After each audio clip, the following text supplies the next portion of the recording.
Helmet ಇಲ್ಲದೆ ವಾಹನ ಚಾಲನೆ ಮಾಡಿ ಅತಿ ಹೆಚ್ಚಾಗಿ ಯುವಕರೇ ದುರ್ಮರಣ ಹೊಂದುತ್ತಿದ್ದಾರೆ. ಗುತ್ತೇದಾರ ಕಳಕಳಿ. ಜೀವನ ಅತಿ ಅಮೂಲ್ಯವಾದದ್ದು. ದ್ವಿಚಕ್ರ ವಾಹನ ಸವಾರರು ಕಡ್ಡಾಯವಾಗಿ ಹೆಲ್ಮೆಟ್ ಧರಿಸಲೇಬೇಕು. ಪೊಲೀಸರು ಇದರ ಬಗ್ಗೆ ಜಾಗೃತಿ ಮೂಡಿಸಬೇಕು ಮತ್ತು ಸೂಕ್ತ ಕ್ರಮ ಕೈಗೊಳ್ಳಬೇಕು. ಹೀಗಾದರೆ ಜೀವನದ ಅಪಾಯ ತಪ್ಪುತ್ತದೆ ಎಂದು ಕರ್ನಾಟಕ ರಕ್ಷಣಾ ವೇದಿಕೆ ತಾಲೂಕು ಅಧ್ಯಕ್ಷರಾದ ಡಾಕ್ಟರ್ ರಾಮಚಂದ್ರ ಗುತ್ತೇದಾರ್ ಅವರು ಭಾರತ ವೈಭವ ವರದಿಗೆ ತಮ್ಮ ಅಭಿಪ್ರಾಯ ವ್ಯಕ್ತಪಡಿಸಿ ಯುವಕರಲ್ಲಿ ಜಾಗೃತಿ ಮೂಡಿಸುವಂತೆ ಪೊಲೀಸರಿಗೆ ವಿಡಿಯೋ ಮುಖಾಂತರ ತಮ್ಮ ಕಳಕಳಿಯ ವಿನಂತಿ ಮಾಡಿಕೊಂಡಿದ್ದಾರೆ.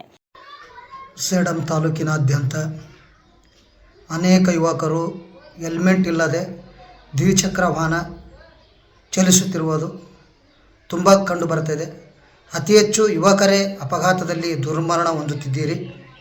ದಯವಿಟ್ಟು ಎಲ್ಲರೂ ಕಡ್ಡಾಯವಾಗಿ ಹೆಲ್ಮೆಟ್ ಧರಿಸ್ಕೊಳ್ಬೇಕು. ಏಕೆಂದರೆ ತಮಗಾಗಿ ತಾಯಿ ತಂದೆ ಅಣ್ಣ ತಮ್ಮಂದಿರು ಅಕ್ಕ ತಂಗಿಯರು ತಮ್ಮ ಕುಟುಂಬನೇ ತಮ್ಮ ಮೇಲೆ ಭರವಸೆ ಇಟ್ಟಿರ್ತದೆ.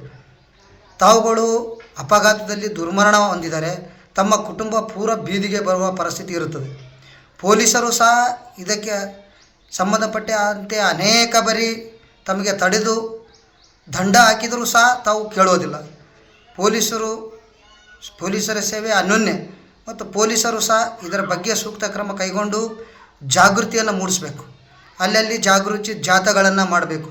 ಹೆಲ್ಮೆಟ್ ಕಡ್ಡಾಯವಾಗಿ ಯುವಕರು ಧರಿಸಿದರೆ ಈ ತಮ್ಮ ಪ್ರಾಣ ಉಳಿಸ್ಕೊಳ್ಬೋದು. ಅನೇಕ ಯುವಕರು ನಾವು ಅಪಘಾತದಲ್ಲಿ ನೋಡ್ತಾ ಇದ್ದೀವಿ, ಹೆಲ್ಮೆಟ್ ಇಲ್ಲದೆ ತಲೆಗೆ ಪೆಟ್ಟಚ್ಚಿ ಅನೇಕ ಯುವಕರು ದುರ್ಮರಣ ಹೊಂದುತ್ತಾರೆ. ತಮ್ಮ ಕುಟುಂಬಗಳೆಲ್ಲ ಬೀದಿಗೆ ಬರ್ತಾಯಿದ್ದಾವೆ. ನನ್ನ ಕಳಕಳಿಯ ವಿನಂತಿ ಇದೆ, ಸೇಡಂ ತಾಲೂಕಿನಾದ್ಯಂತ ಎಲ್ಲ ಯುವಕರೇ ಕಡ್ಡಾಯವಾಗಿ ಹೆಲ್ಮೆಟ್ ಧರಿಸ್ಕೊಳ್ಬೇಕು.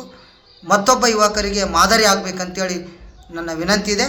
ಪೊಲೀಸರಿಗೆ ನಾವೆಲ್ಲ ಸಹಕಾರ ಮಾಡಬೇಕು. ಹೆಲ್ಮೆಟ್ ಕಡ್ಡಾಯವಾಗಿ ಧರಿಸ್ಕೊಳ್ಬೇಕಂತೇಳಿ ನನ್ನ ಕಳಕಳಿಯ ವಿನಂತಿ ಇದೆ. ಬ್ಯೂರೋ ರಿಪೋರ್ಟ್ ವೆಂಕಟಪ್ಪ ಕೆಸುಗಾಲ್, ಭಾರತ ವೈಭವ ನ್ಯೂಸ್, ಸೇಡಂ.